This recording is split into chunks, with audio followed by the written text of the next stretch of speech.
Hello student, good morning. आज आपको voice, active voice, passive voice बताने जा रहा हूँ। बहुत ही सरल भाषा में और बहुत ही आसान तरीके से बताने जा रहा हूँ। अगर आपको टेंस नहीं आते तो भी आप टेंशन मत लेना। जिसको टेंस नहीं आते वो भी आराम से एक्टिव से पैसिव वॉइस कैसे बदलना है सीख सकते हो। ये इसमें 3-4 फॉर्मूला होता है, 3-4 नियम होता है। वो नियम आप आराम से देखोगे और याद करोगे तो टेंस की कोई जरूरत नहीं है। बिना सीखे हुए टेंस से भी एक्टिव से पैसिव वॉइस बना सकते हो और वॉइस में पूरे में से पूरे नंबर ला सकते हो। क्योंकि बोर्ड एग्जाम में वॉइस के बारे में 2-3 सवाल पूछे जाते हैं कि एक्टिव वॉइस से पैसिव वॉइस कैसे बनाया जाता है। अब इसमें अगर एक्टिव वॉइस नेगेटिव सेंटेंस में तो पैसिव भी नेगेटिव में ही बनाना है। अगर एक्टिव सेंटेंस इंट्रोगेटिव में है तो पैसिव भी इंट्रोगेटिव में ही बनाना है। अब उसके नियम में साधारण नियम और टेंस नहीं भी आते हैं तो चिंता नहीं करना है।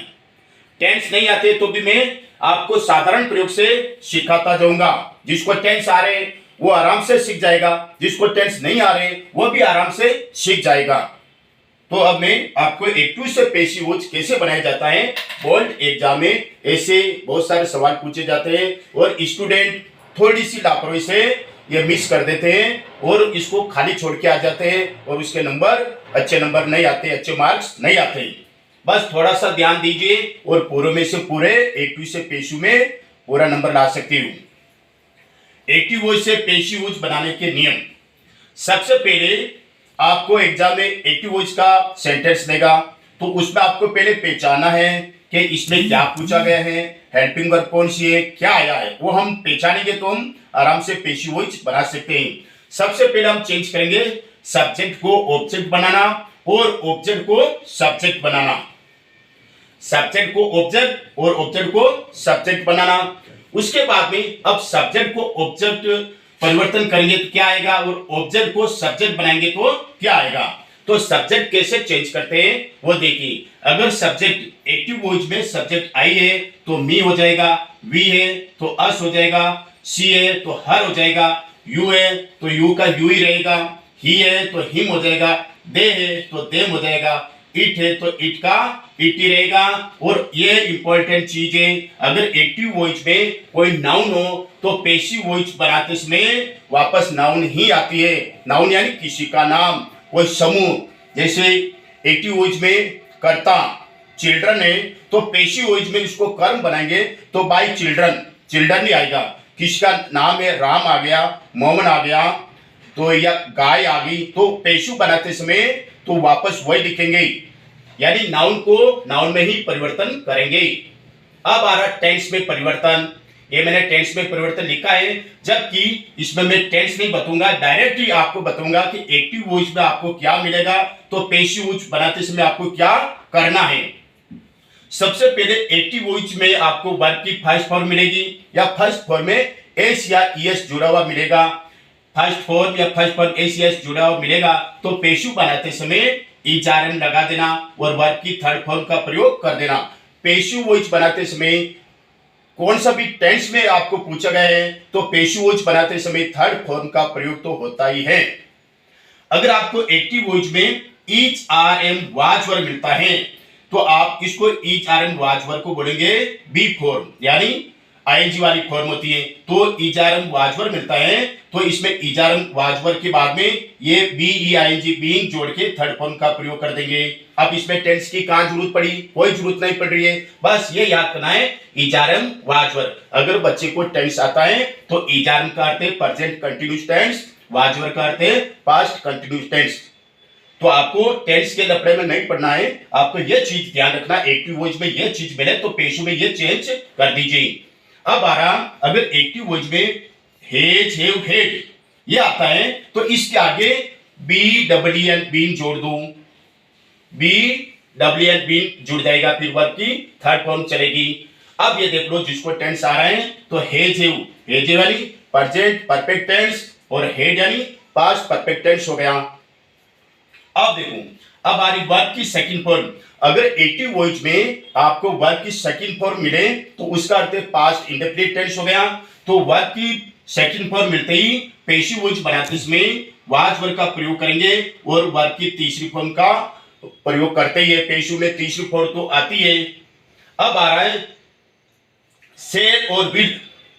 अगर आपको एक्टिव वॉइस में सेल और विल मिल गया यानी फ्यूचर इंडेफिनिट टेंस, तो आपको सेल और विल को देखना है तो इसके आगे बी जोड़ दो। सेल बी विल बी और वर्ब की थर्ड फॉर्म सेल और विल आते बी जोड़ देना, बी ई बी जोड़ देना है। और अब आ रहा देखो सेल हैव विल हैव, तो ये आपको मैंने पहले बता दिया, हैव आते ही आपको इसका आगे बीन जोड़ देना है, been. Shall have will have, तो सेल हैव विल हैव करके ये बीन जुड़ जाएगी और वर्ब की थर्ड फॉर्म।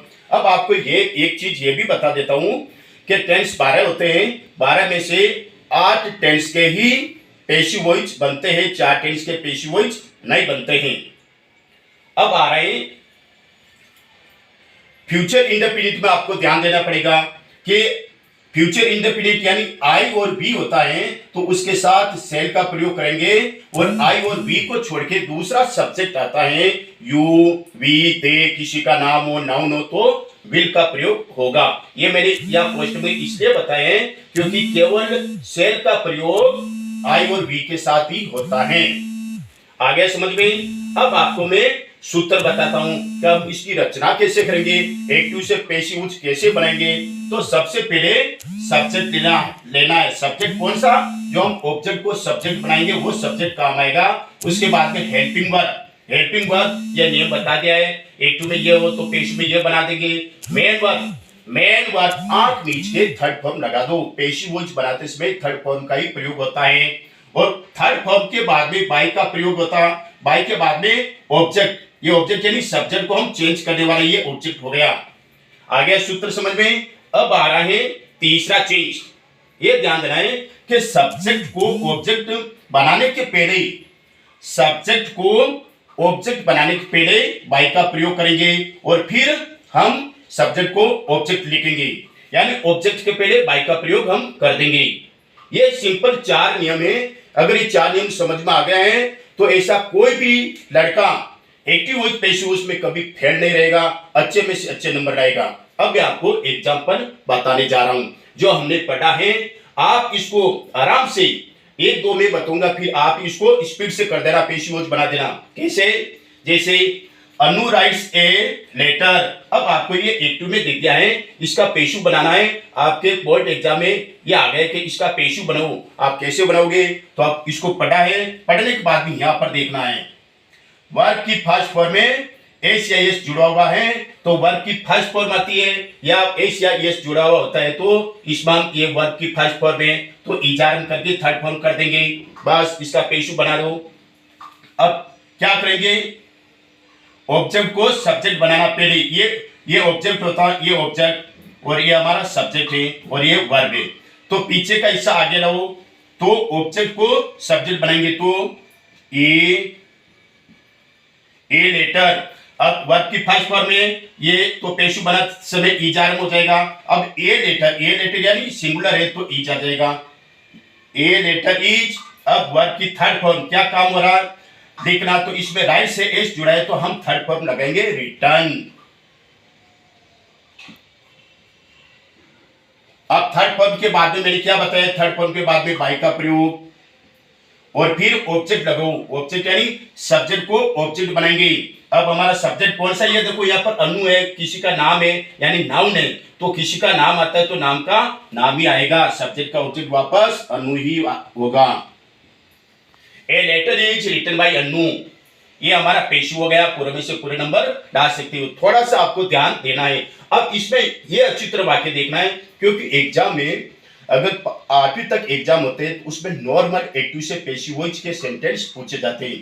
10वीं और 12वीं बोर्ड एग्जाम में घुमा फिरा के आपको पूछेंगे, कभी नेगेटिव का दे देंगे, कभी इंट्रोगेटिव का दे देंगे, कभी WH वर्ड का सेंटेंस दे देंगे। उसमें आपको घबराना नहीं है। नेगेटिव का है तो नेगेटिव में चेंज कर दो, इंट्रोगेटिव का है तो इंट्रोगेटिव में चेंज कर दो। फॉर्मूला यही रहेगा हमारा। अब ये देखो नेगेटिव का, ये इंट्रोगेटिव का आगे देखो, is she reading a book. अब सबसे पहले हमको देखना है कि ईज आ गई तो ये ईजारम वाज वर्ब कोई भी आ जाए तो हम वापस की जा रहा हूं वाजवाद लिख के इसमें बीइंग जोड़ देंगे। बस ये आप समझ लिया तो आपका पूरा हो जाएगा। अब नो टेंशन। अब देखो प्रश्नवाचक चिन्ह है, सहायक क्रिया पेड़ आ गई तो इंट्रोगेटिव है, तो इसको इंट्रोगेटिव में ही पेशिव बनाएंगे। तो इंट्रोगेटिव पेशिव बनाएंगे तो सबसे पहले हमारा ऑब्जेक्ट को सब्जेक्ट बनाएंगे। पीछे वाला आगे लो तो ए बुक है। अब ये इंट्रोगेटिव में पूछा तो इसमें भी हेल्पिंग वर्ब पहले आएगी। ए बुक सिंगुलर है तो सिंगुलर के लिए हम ईच का प्रयोग करेंगे। ईच हेल्पिंग वर्ब आगे पहले। अब देखो ऑब्जेक्ट को सब्जेक्ट बनाओ ए बुक, ठीक है। अब इजारम आगे और इजारम के बाद में क्या जोड़ दो, बीइंग। तो ईच ए बुक बीइंग। अब लगो थर्ड फॉर्म क्या हो रहा है इसमें, पढ़ना रीडिंग है, आईजी हटा दो, read red read, third form वापस रीड।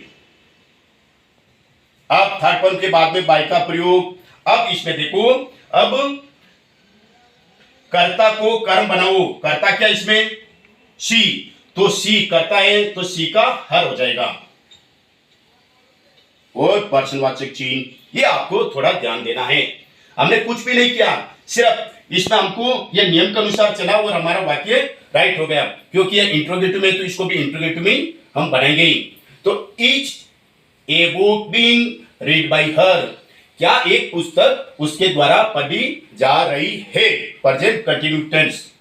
अब देखो, I have not eaten a mango. अब आपको सबसे पहले अगर होशियार लड़का है तो बता सकता कौन सा टेंस है, have plus third form present perfect tense हो गया।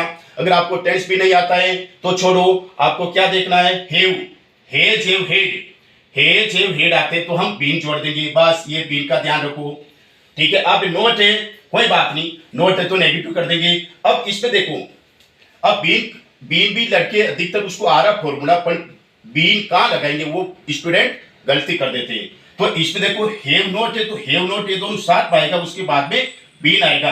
और बच्चे क्या कर देते हैं, हैव बीन नोट, ये बीन बीच में लगा देते हैं, जबकि ये रॉन्ग होता है। ऐसा नहीं होना चाहिए, ये होना चाहिए हैव नॉट बीन, ये होना चाहिए, राइट है। अब इसको, अब देखो ये नेगेटिव तो नेगेटिव बना दो। तो अब इसमें सबसे कर्म को कर्ता बनाओ, इसको आगे लो, ए मैंगो, ठीक है, ए मैंगो। अब हमारे ये देखो, अब इसमें देखो सब्जेक्ट आई प्लूरल है तो हैव आया। अब हमारा सब्जेक्ट ये ए मैंगो हो गया, ये सब्जेक्ट काम आएगा। तो ये सब्जेक्ट सिंगुलर है तो हम सिंगुलर है तो हेज करेंगे, हैव नहीं आएगी, यहाँ पर हेज आएगा। और फिर नेगेटिव तो नॉट, और हेजेव हेड आती क्या जोड़ देंगे, बीन, बीन के बाद में थर्ड फॉर्म, हेजेव हेड के साथ में ऑलरेडी थर्ड फॉर्म ही आती है, परफेक्ट टेंस में थर्ड फॉर्म ही आती है। तो इटन का इटन ही लिखो वापस, इटन थर्ड फॉर्म के बाद में क्या कर दो, बाई। अब सब्जेक्ट को ऑब्जेक्ट बना दो। अब सब्जेक्ट क्या है, आई का क्या हो जाएगा, आई का मी।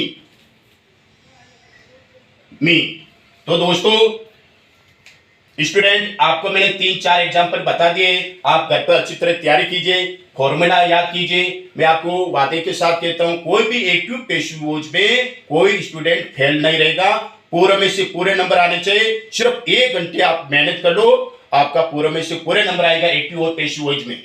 ये मेरा चैनल सब्सक्राइब कीजिए, ताकि आने वाले वीडियो में डायरेक्ट इनडायरेक्ट स्पीच बताने जा रहा हूं। नमस्कार।